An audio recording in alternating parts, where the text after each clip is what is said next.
miền sạ phía việt cái tệ tề miền sạ phía việt tệ tề tua vai na tơ rác rác quên châu tây là tây cỏ đỏ môi chặt quần xa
kẽ mà nè cúng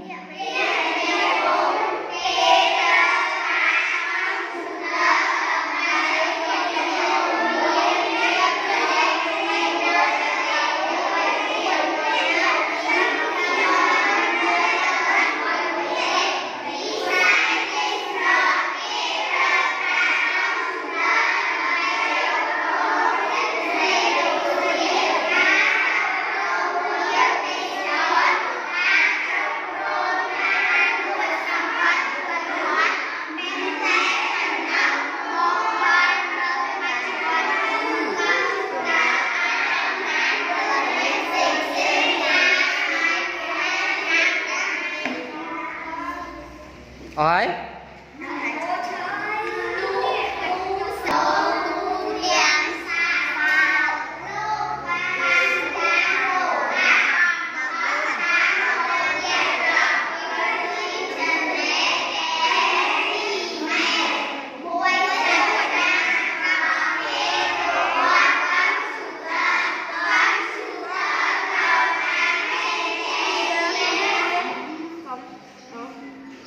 trái trên chia mán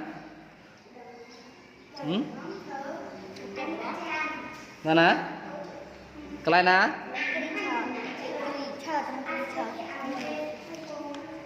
man frame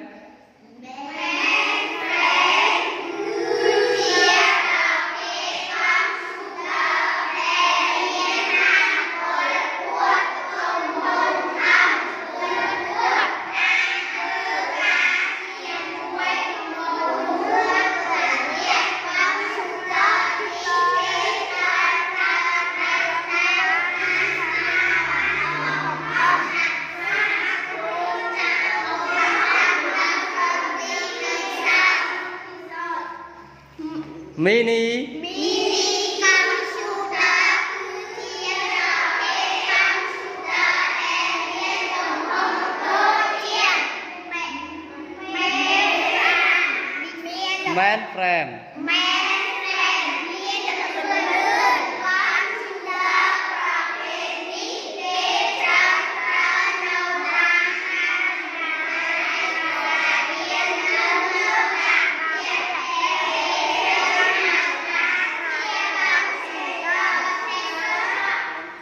desktop tầm áo thì bảy cứ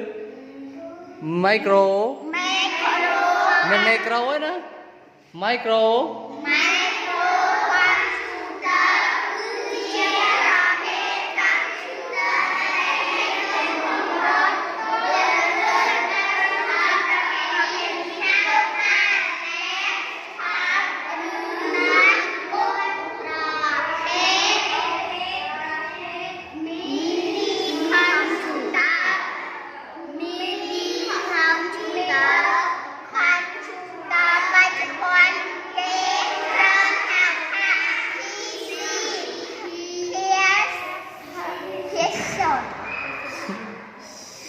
nè personal computer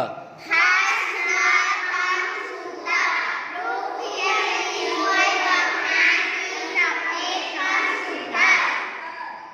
ណាគេបង្ហាញឲ្យយើងមើលហើយ បានទៅឈើ ណាចំណុចទី1បើកធ្វើមកចំណុចទី1នៅខាងលើគេគឺឡើយហ្នឹងដែរមកហ្នឹងហើយចំណុចទី1ខាងលើហ្នឹងគឺជា mainframe ប្រភេទកុំព្យូទ័រដែលធំដែលតែប្រើប្រាស់នៅតាមរោងចក្រសហគ្រាសធំបន្តមកគឺ mini computer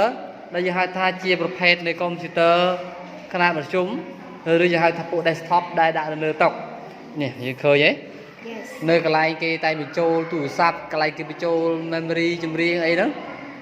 គេដាក់ធំៗនៅលើតុហ្នឹងហ្នឹងអាហ្នឹងគឺយើងប្រើ desktop ហៅថា mini ហើយរីឯ micro computer គឺជាប្រភេទកុំព្យូទ័រដូចយើងប្រើនេះគេហៅថាពួក laptop គឺ personal computer មានន័យថាយើងប្រើប្រាស់ផ្ទាល់ខ្លួនយើងអាចកាន់យកទៅណាបានយល់គ្រប់ទីកន្លែងយើងចង់ទៅកន្លែងណាយើងអាចបត់យកវាទៅជាមួយបានណាអានេះគេហៅថា micro computer ចាំណា